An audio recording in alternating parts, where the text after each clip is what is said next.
Bismillahirrahmanirrahim. Assalamualaikum warahmatullahi wabarakatuh. Alhamdulillahirabbil alamin.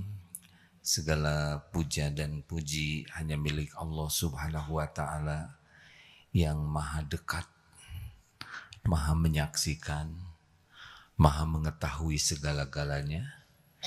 Tidak ada yang tersembunyi bagi Allah dimanapun kapanpun. Dialah Allah pencipta segala-galanya, pemilik segala-galanya, penentu segala sesuatu.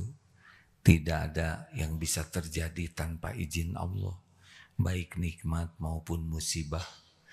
Walau bergabung jin dan manusia akan memberi sesuatu, kalau Allah tidak izinkan tidak akan terjadi. Walau bergabung jin dan manusia seluruhnya akan memberikan mudarat, tidak akan terjadi tanpa izin Allah. Dialah Allah Subhanahu wa taala, Tuhan semesta alam, penguasa jagad semesta yang maha perkasa. Tidak ada yang bisa mengalahkan Allah. Semua makhluk hanya bisa hidup karena dihidupkan Allah. Semua menjadi ada karena diadakan oleh Allah. Dialah Allah yang maha baik, yang walaupun Allah sangat mengetahui kita kufur nikmat, jarang ingat kepada Allah, tapi Allah tetap mengurus kita, memberi nikmat yang tiada terputus. Dan tidak ada pertemuan ini kecuali dengan izin Allah. Semoga Allah yang menakdirkan pertemuan ini, selain Allah takdirkan, juga Allah meridhoi, sehingga yang kita lakukan jadi kebaikan bagi dunia akhirat kita. Amin ya rabbal alamin. Allahumma salli ala sayyidina Muhammad wa ala alihi wa ashabihi ajma'in. Rekan-rekan sekalian, berita gembira. Saya kemarin dapat kiriman dari Masjid Darut Tauhid di jalur Gaza, Palestina. Sudah aktif kembali pengajian, setoran Quran, para santri penghafal Quran di sana sudah aktif. Mudah-mudahan Pak Hamim bisa menayangkan fotonya yang di Masjid Palestina, karena sekarang sedang gencatan senjata. Jadi begini ya, melihat saudara kita di Palestina dengan kacamata keimanan, kita harus yakin bahwa apa yang terjadi di sana semuanya Allah sudah tahu. Tidak boleh ada keyakinan bahwa Allah tidak tahu apa yang terjadi. Yang lapar, yang terluka, yang terbunuh, yang ditangkap, yang dipenjara, termasuk semua rencana jahat, orang-orang yang jahat, Allah tahu.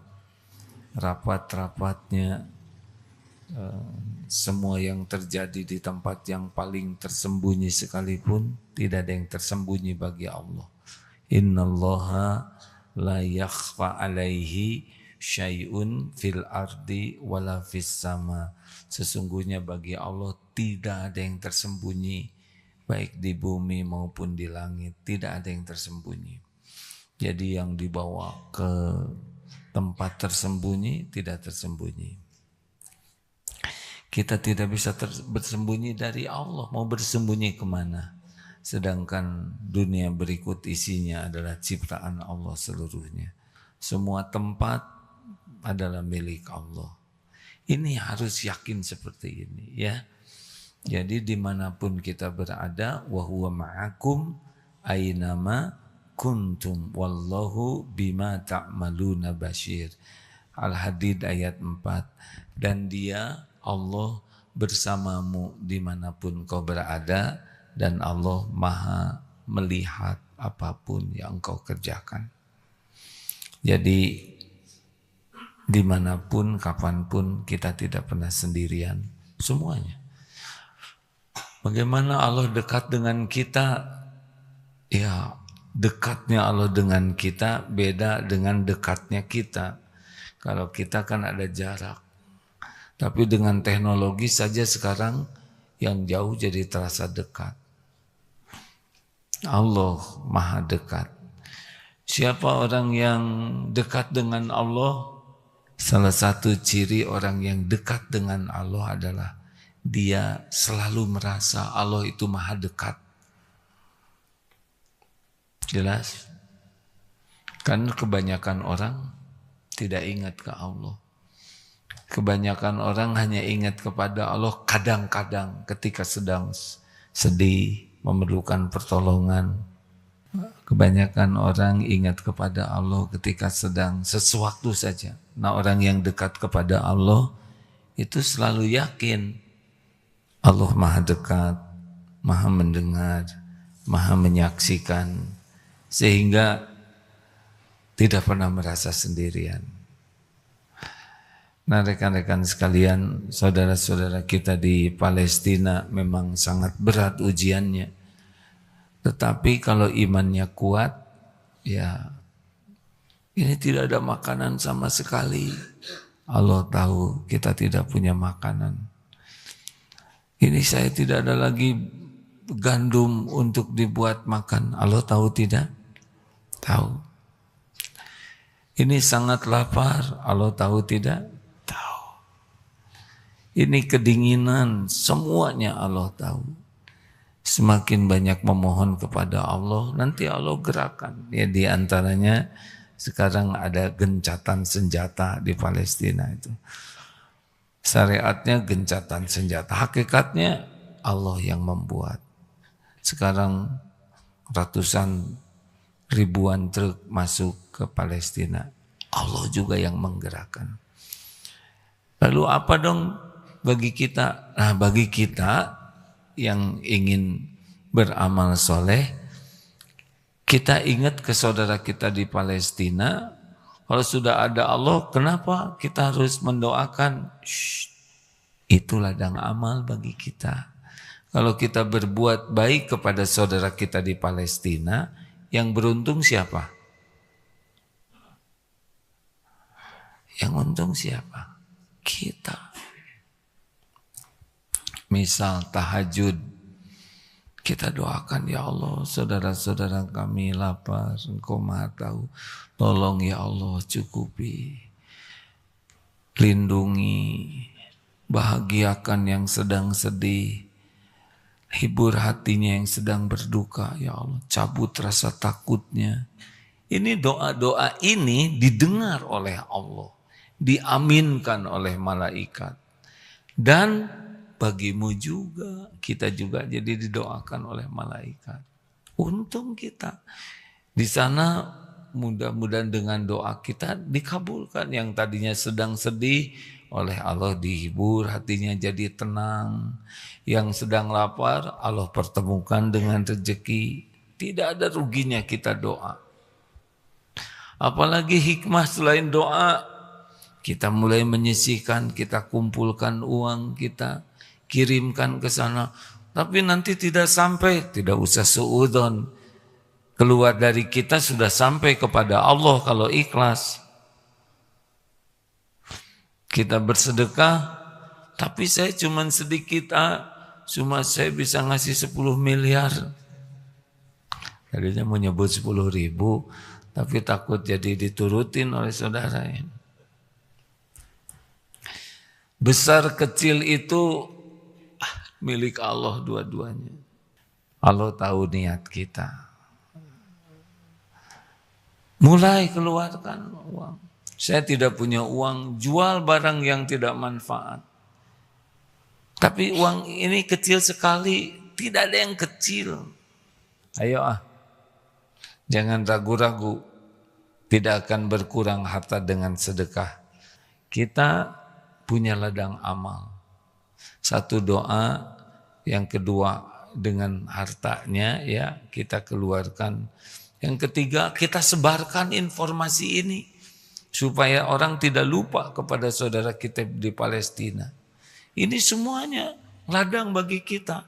Informasikan, kita sebarkan informasi ini bahwa Palestina itu dijajah, Israel itu dulunya tidak ada.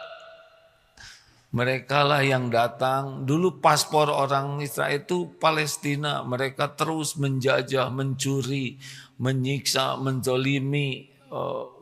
Kekejian yang luar biasa. Dan 7 Oktober itu bukan serangan terorisme, itu adalah perjuangan kemerdekaan. Tapi orang mendagangkannya, sebagian orang yang zalim itu demikian ya. Sampaikan sampai anak cucu kita paham bahwa ini adalah penjajahan. Israel itu mencuri, menjajah. Kita tidak usah menyebarkan kebencian, tetapi menyebarkan fakta. Ya, supaya orang mengerti. Indonesia juga begitu. Kalau ada penjajahan dulu kita berjuang untuk merdeka dan ini hak. Nah selanjutnya ada lagi yang sangat penting selain kita menolong itu sangat penting adalah kita bisa membandingkan nikmat yang ada pada kita dengan ujian yang ada pada saudara kita di Palestina. Ini akan membuat kita lebih bersyukur dengan keadaan yang ada. Contoh ya, bangun tidur, ya Allah alhamdulillah saya tidur di kamar, teduh, tidak kehujanan, tidak kedinginan, ada selimut, ada bantal. Sedang saudara kita tidak ada di sana, tidur di tenda, sangat dingin, tidak ada pemanas. Itu kedinginan luar biasa seperti tidur di kulkas. Kalau musim panas, panas luar biasa seperti di oven. Itu saja sudah syukur. Kita lihat air di kamar mandi, alhamdulillah di sana mana toilet tidak ada, hancur. Jadi kita ke kamar mandi aja, ke toilet syukur. Aduh, ya Allah saudara kami di sana enggak punya semua ini. Air kita muda di sana tidak ada air. Untuk minum saja susah. Kita nyalakan listrik, alhamdulillah. Terima kasih ya Allah, alhamdulillah ada listrik. Di sana tidak ada listrik. Hancur semuanya. Tidak ada BBM, tidak ada obat-obatan. Kita batuk dikit ada obat, pegel-pegel ada obat. Di sana tidak ada obat-obatan. Sedikit sekali karena diblokade. Kita ya Allah, lihat ada gelas, ada air, lihat makanan, ya Allah, lihat ada cadangan makanan, mudah belanja, ada uangnya. Di sana tidak ada makanannya, sangat susah. Jadi kalau ditanya makan, sudah makan siang, tidak ada pertanyaan makan siang, makan malam. Di sana tidak ada pertanyaan itu katanya.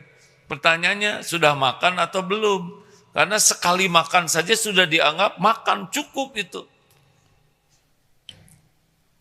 Kita pertanyaannya 3, bahkan sudah ngemil belum?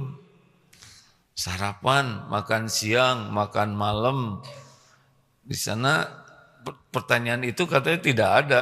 Pertanyaannya adalah sudah ketemu makanan belum? Kita jajan sana, jajan sini, pergi. Aduh, Masya Allah. Kita aman. Tidak ada ancaman. Di sana peluru berseliweran. Bom bisa berjatuhan. Setiap waktu bisa berpisah dengan istri, anak, suami, orang tua. Setiap saat. Karena bom bisa nyasar rumahnya. Sekali jatuh bom bisa hancur satu keluarga. Jadi kita aman ini, aman, nyaman. Harus benar-benar menjadi syukur. Alhamdulillah ya Allah aman, nyaman. Kita bisa ke masjid enak. Di masjidnya juga nyaman, ada ceramah. Aduh ini. Dengan mengenang tanpa bermaksud mensyukuri penderitaan saudara kita, bukan itu ya. Tapi kita diberi nikmat oleh Allah kelapangan, kemudahan, kenyamanan, keamanan. Jangan sampai ini tidak kita syukuri. Beneran hadirin ya, ingat teruslah kepada perjuangan saudara kita di Palestina. Banyak menginspirasi. Jangankan kita, orang non-Islam saja banyak yang terinspirasi bagaimana ketangguhan. Kata orang-orang di medsos itu, kita baru bisa melihat ciri orang beriman itu di Palestina.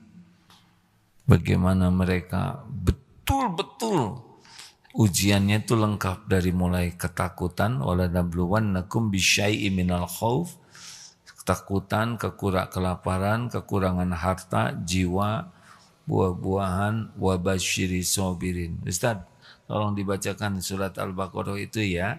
Ini ujian yang menimpa di sana itu lengkap. Kan surat Al-Baqarah 185 ya. Ya. Wala nabluwannakum bisyai'im minal khauf.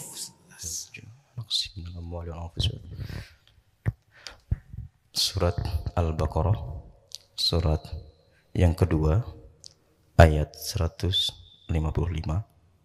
Oh ya, 155. Bismillahirrahmanirrahim. وَلَنَبْلُوَنَّكُمْ بِشَيْءٍ مِّنَ الْخَوْفِ وَالْجُوعِ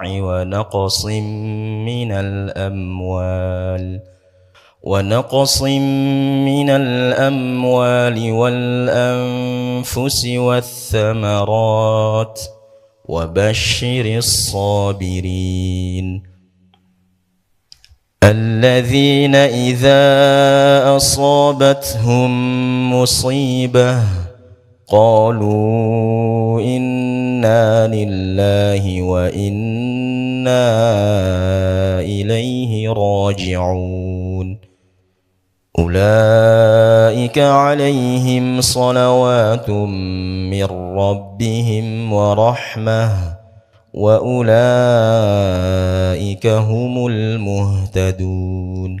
Coba bacakan terjemahnya ya. Ini kalau boleh bacakan terjemah dari 153 dulu. Wala taqulu lima yuqtalu fi sabilillah amwat bal ahya walakin la tash'urun. Dan janganlah kamu wala taqulu lima yuqtalu fi sabilillah, janganlah kamu mengatakan orang-orang yang gugur di jalan Allah itu amwat, mereka itu mati, bahkan mereka itu ahya, mereka itu hidup tapi kamu tidak menyadarinya. Nah, jadi kita tidak tahu nih bahwa orang-orang yang mati syahid itu beda dengan yang mati biasa ya. Ada Allah memberikan cara menjamu mereka sendiri. Itulah sebabnya banyak orang yang sangat merindukan mati syahid, karena orang yang menjadi syuhada itu dijamu oleh Allah, berbeda dengan keadaan kita. Lalu selanjutnya wala nabluwannakum bisyai'im minal khaufi wal ju'i wa naqsim minal amwal wal anfus was samarat wa basyiris sabirin. Dan sungguh kami akan berikan cobaan kepadamu dengan sedikit ketakutan. Wah, ini mau kita banyak ya di sana. Satu, ternyata ujian dalam hidup ini adalah sesuatu yang tidak kelihatan, yaitu ketakutan. Sesuatu yang bersifat psikologis. Ini ujian pertama yang akan dirasakan oleh kita. Di sini nih banyak takut, macam-macam yang ditakutinya. Ada takut tua, ada takut keriput, takut ubanan, takut sakit, takut pensiun, takut banyak. Ini cobaan pertama. Yang kedua tentang perut, kelaparan. Lapar itu macam-macam ya, ada yang memang tidak, ada yang bisa dimakan, tapi ada juga yang bisa dimakan tapi tidak bisa makan. Ini masa kemasan kan makannya sudah dikit ya Pak ya. Kan? Dulu tidak punya uang ingin makan enak, sekarang punya uang gak boleh. Makan nasi kebanyakan gula naik, makan duren asam urat. Yang enak-enak sudah dilarang. Jeroan itu Pak, soto Betawi, mantap ya, sudah tidak boleh. Lalu itu ujian juga. Lalu kekurangan harta, apakah dengan cara memang susah cari dapatnya, atau yang ada diambil oleh Allah harta ini? Semuanya Allah yang punya ya. Kadang Allah ngasih, kadang disempitkan, kadang dilapangkan, kadang diberi, kadang diambil, sesuka Allah. Kadang kita ada, tiba-tiba tidak ada, mudah saja, sama saja kok. Ya, yang mengadakan Allah dan yang meniadakan juga Allah. Tentang harta ini jadi berat kalau lengket. Kalau merasa ini milik saya, ini harta saya, ini rumah saya, ini hasil perjuangan saya, ini aset saya, ini jerih payah saya. Nah, kalau sudah saya, itu perih tuh. Tapi kalau innalillah wa inna ilaihi rajiun. Sesungguhnya kami semua milik Allah dan kami kembali kepada Allah. Ini mobil titipan Allah, rumah milik Allah. Semuanya milik Allah. Anak, suami, istri, semuanya milik Allah. Saya tidak punya apa-apa. Bahkan diri ini pun bukan milik diri sendiri. Ini pun milik Allah. Menjadi lebih sabar ketika innalillah, ya. Kemudian kekurangan jiwa, ya, akan ada kematian. Mulai dari sakit, meninggal. Kita harus siap ini. Kita siap. Kita akan berpisah. Hari demi hari semakin dekat dengan perpisahan. Dan kita tidak tahu siapa yang duluan. Bisa orang tua duluan, bisa kita duluan, bisa anak duluan, bisa cucu duluan. Adik saya duluan pulang, usia 25. Cucu ada yang duluan juga pulang. Bapak, ibu sudah pulang. Saya sedang menunggu jemputan. Ya, semua pulang. Kita harus siap dengan perpisahan. Sedih wajar, tapi harus ridho dengan takdir, ya. Sedih wajar. Rasulullah SAW ketika Ibrahim meninggal, Ibrahim itu putra laki-lakinya Rasul, wafat, Rasulullah mengeluarkan air mata. Sahabatnya bertanya, kok menangis ya Rasul? Ini air mata kasih sayang, bukan air mata tidak ridho takdir. Ingat tukang parkir, coba nanti perhatikan yang jaga parkir itu, ya. Itu tidak pernah sombong walaupun mobilnya bertambah, ya. Dan tidak sedih ketika mobilnya diambil sampai habis. Kenapa? Karena cuma titipan. Jangan merasa memiliki. Ini bapak-bapak dan ibu-ibu masa keemasan. Dulu kan kita nggak kayak gini, betul tidak? Tahu dulu seperti apa? Bayi, ya kan? Kita udah ngalamin bayi, udah ngalamin lucu-lucunya, kayak TK segala dipakai, ya kan? Terus kita makin besar, SD, SMP mulai error, ya. Yang serba nggak jelas tuh. Disebut dewasa nggak mau, disebut anak-anak nggak mau. Masa transisi kebingungan SMP itu. Badan juga suka kurang jelas, gemuk, kurus, tapi tinggi, ya terserah. Lelaki badan kecil, suara gede, ya. Ararane, memang maunya Allah begitu. SMA, waduh, nih asal raja dunia. Kuliah mulai pusing, ya. Mulai kerja mulai nggak jelas tah.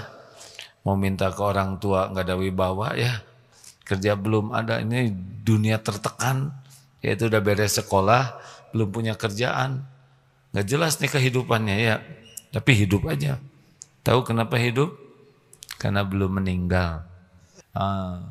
Udah gitu nikah, pusing, mulai. Bayangkan nikah dengan orang yang berbeda, ya kan? Masa orangnya sama? Jenisnya beda, pendidikannya beda, lingkungannya beda, karakter beda, serumah. Waduh, itu meliur, ya.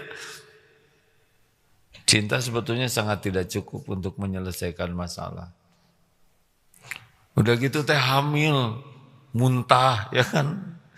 Mulai segala keinginan, ingin manisan, apa tuh, aspal atau apa yang enggak tuh, ya. Mulai istrinya mual, pengen muntah, suaminya juga mual, itu memenuhi keinginan istri yang tidak jelas.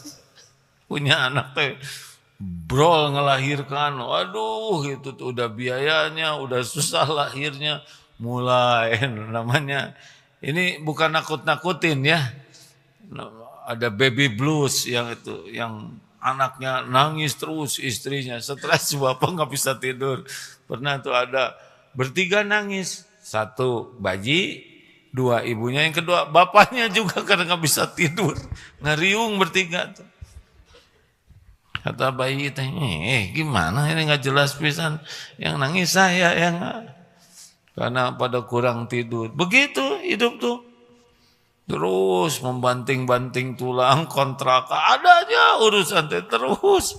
Makin lama beda lagi ya Bu. Mulai kita teh mulai reyot ya.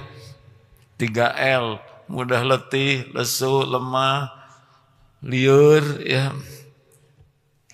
Masuk ke usia 50, tegang karena 55 pensiun. Pensiunnya belum stres duluan. Lama-lama mulai 55 segala kerasa take off. Take off itu dari duduk ke berdiri. Mulai susah ya. Saya sudah merasakan. Rata-rata meninggal 60-70. Itu teh ujian semuanya. Sepanjang hidup tuh. Hanya orang yang kuat iman yang bisa menikmati semua ini. Hanya orang yang meniatkan segala kejadian disikapi dengan jadi amal soleh baru bisa menikmati.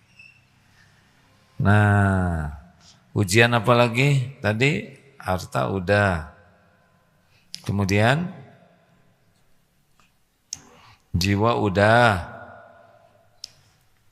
Buah-buahan itu infrastruktur, ya katanya begitu. Nah, di Palestina semuanya, ya ketakutan, ya kelaparan, ya harta habis, ya jiwa, ya semua infrastrukturnya juga dihabiskan.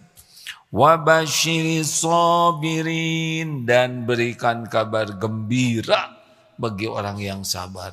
Jadi berita gembira itu bisa datang lewat beragam kepahitan.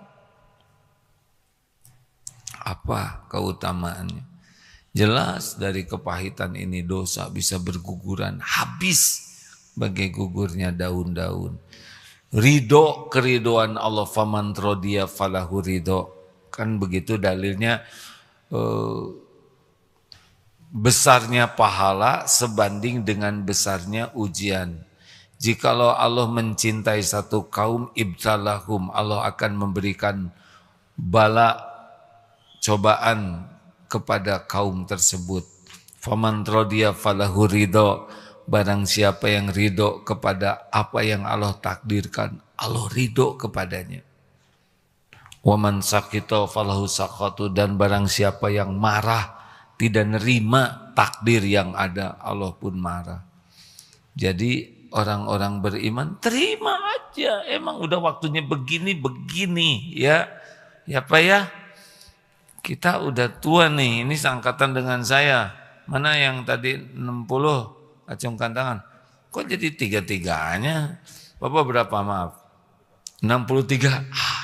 Bulan apa Pak? Oktober, adik. Maaf ya Bapak nggak bisa nyusul saya. Saya 29 Januari ya. Om 60. Ini bungsu ya 60. 68. Ini sekelas beda umur kayak gini. Makanya kalau di TK beda 8 tahun, raja yang satu ya kan. Kalau masuk masa keemasan, Abah berapa tahun usia? 83. Habis kita nih jadi bayi lagi. Terima kasih Pak. Alhamdulillah. Jadi begitulah hidup ini. Mau tahu rahasianya? HN, hadapi, hayati, nikmati. Hadapi saja itu, ngalir saja lah. Udah banyak dulu kita, waduh nanti gimana ya? Udah dijalanin mah, lewat weh, betul tidak? Aduh gimana nanti saya pensiun? Pernah gitu kan Pak? Sekarang udah pensiunnya. Masih hidup? Masih, terus ngalir. Ah gimana ya kalau suami saya meninggal? Berarti dikubur, ya kan? Terus saya gimana? Janda, ya kan? Hadapin aja, ngalir saja, ngalir. Terus deketin Allah. Gimana menghadapi yang belum terjadi? At-Taubah ayat 51. Qul la yusibana illa ma kataballahu lana huwa maulana wa 'alallahi falyatawakkalul mu'minun. Katakanlah sekali-kali tidak akan menimpa kepada kami kecuali apa yang ditetapkan Allah untuk kami. Dialah Allah penolong kami dan kepada Allah lah kami bertawakal. Ini katanya ya, wah bagaimana tuh Presiden Trump enggak begitu mendukung tentang gencatan senjata. Wah bagaimana ya, tapi yang beriman kuat di sana pasti akan mengatakan ayat ini. Enggak akan menimpa kepada kami kecuali apa yang Allah tetapkan untuk kami. Kalaupun harus terbunuh yang enggak ada masalah, mati, penting syahid, husnul khotimah. Jadi tidak usah takut dengan yang belum terjadi, takutlah kita tidak disukai Allah. Jalanin saja hidup ini dengan penuh ketakwaan, sekuat tenaga dekati Allah. Kita ini ciptaan Allah, kita milik Allah. Allah maha baik, Allah tahu apa yang terbaik bagi kita. Dunia cuman mampir, sukses itu masuk surga. Tidak penting keinginan duniawi kita tercapai, yang penting kita dicintai Allah. Benar? Penting kita husnul khotimah, penting dikubur kita lapang. Lebih penting lagi masuk surga bi ghairi hisab wal azab, masuk surga tanpa hisab dan azab. Saya mau begitu. Jadi masuk surga tanpa hisab. Hisab itu berat hadirin. Matahari dekat, kita akan dibongkar semua, aduh berat. Tapi ada orang yang tidak tahu hisab. Apakah sudah dihisab bisa masuk kena azab? Bisa. Apakah orang Islam yang beramal soleh bisa kena azab? Bisa. Kalau defisit tidak cukup, ya dosanya lebih banyak dari amalnya, dia kurang tobatnya, nanti dicelupin dulu ke neraka, na'udzubillah.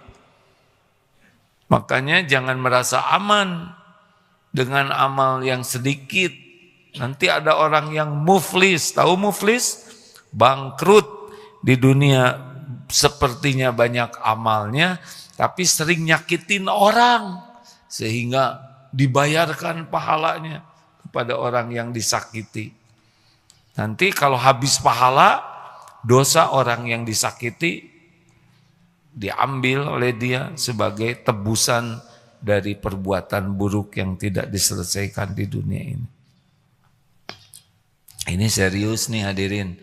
Itu orang-orang Istriwil yang zolim-zolim itu sama mati juga nanti. Sama tuh, mereka juga makhluk Allah. Cuman seksi bagian jadi penjahatnya.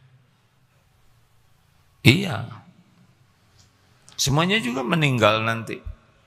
Semua yang sekarang gaya-gaya sering tampil di TV, punya jabatan ini pun nanti juga meninggal kok. Ini bukan nyumpahin, ya enggak, bukan begitu. Ini benar, semuanya akan meninggal. Raja-raja yang gak lama gaya-gaya tuh ya, lama-lama juga lulus, liur, maut, sama. Yang bicara ini juga. Ini di kursi ini juga gak tahu berapa lama lagi ya. Akan datang suatu saat nggak ada lagi Agim di sini. Beneran. Akan ada waktunya nanti yang lain yang ceramah di sini. Gak bisa enggak, saya akan meninggal. Ada waktunya nanti. Nah begitulah, kembali ke Palestina, wabashiri sobirin. Nah apa aja hasilnya dari wabashiri sobirin? alladzina idza asabatuhum musibah qalu inna lillahi wa inna ilaihi rajiun, yaitu orang-orang alladzina, orang-orang idza apabila ditimpa musibah mereka mengatakan inna lillahi wa inna ilaihi rajiun, sesungguhnya kami milik Allah dan kami semua kembali ke Allah. Ulaika alaihim shalawatu mir rabbihim wa rahmah wa ulaika humul muhtadun, mereka itulah yang mendapatkan keberkatan yang sempurna, curahan rahmat dari Tuhan mereka, dan mereka itulah orang-orang yang humul muhtadun, mendapat petunjuk. Masya Allah. Ada pertanyaan dan ada yang didiskusikan, silakan. Dari YouTube ada yang bertanya. Silakan. Dari Sri Heriati bertanya, AA mau nanya gimana kalau kita sedang sedekah tapi dianggap sebagai pamer. Katanya pamer katanya, tapi niat kita benar-benar sedekah. Ya udah, nggak apa-apa. Kenapa mikirin omongan orang? Dan walaupun kita sudah sangat ikhlas, pasti ada orang yang nggak suka. Nabi juga sempurna kebaikannya, niatnya, hatinya, perbuatannya, ibadahnya. Disebut orang gila, disebut tukang sihir, segala macam tuh difitnah. Biarin. Itu mah bukan urusan kita, omongan orang. Urusan kita, amal kita diterima Allah, ya. Tapi bisa dijadikan, karena orang yang bicara itu juga merupakan ujian dari Allah. Apakah kita ikhlas? Tidak. Kalau orang ikhlas nggak terpengaruh oleh omongan orang. Kalau kurang ikhlas terpengaruh. Tapi tidak ada salahnya kita evaluasi hati kita. Jangan-jangan memang ada kurang ikhlas. Kalau udah ikhlas ya sudah, teruskan aja. Gitu, udah, gak usah ribet dengan omongan orang, capek-capek. Mau apa? Ya pasti akan ada orang yang tidak suka ke kita, menghina, mencaci, gak apa-apa. Penggugur dosa, melatih sabar, melatih kita bisa membalas dengan kebaikan dan menjadi jalan evaluasi. Jangan-jangan emang kita kurang ikhlas, ya. Jadi gimana supaya ikhlas? Boleh kelihatan orang, boleh.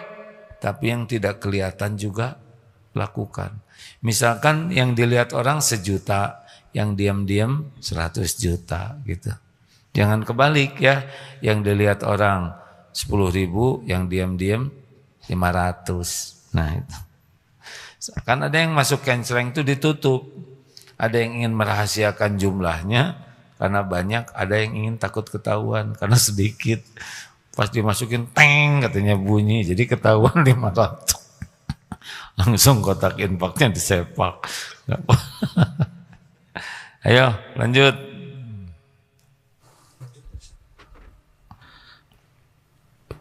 Bismillah. Izin bertanya dari Facebook, dari Olis Winarti. Assalamualaikum warahmatullahi wabarakatuh. Salam. Izin bertanya, boleh nggak sabar menghadapi ujian suami yang sedang sakit, tapi mengharap surga yang seluas langit dan bumi? Wih, gimana? Jadi suaminya sakit. Ya betul lah. Terus mengharap surga seluas langit dan bumi. Oh, surat Ali Imran 133. Nih, kalau ingin masuk surga 133, 134, 135. Dengarkan ya, ibu yang ingin masuk surga yang luasnya seluas langit dan bumi. Wah, luas sekali ya. Nanti gimana? Enggak usah dibayangkan. Waduh, gimana nanti saya kelantang-kelinting nggak ada teman? Jangan begitu. Itu tidak baik pikiran gitu. Silakan Ustaz. Bismillahirrahmanirrahim. Al-Imran surat yang ketiga ayat 133 sampai 134. Bismillahirrahmanirrahim. وسارعوا إلى مغفرة من ربكم وجنة عرضها السماوات والأرض أعدت للمتقين الذين ينفقون في السراء والضراء والكاظمين الغيظ والعافين عن الناس والله يحب المحسنين. 135 tambah satu lagi. والذين إذا فعلوا فاحشة أو ظلموا أنفسهم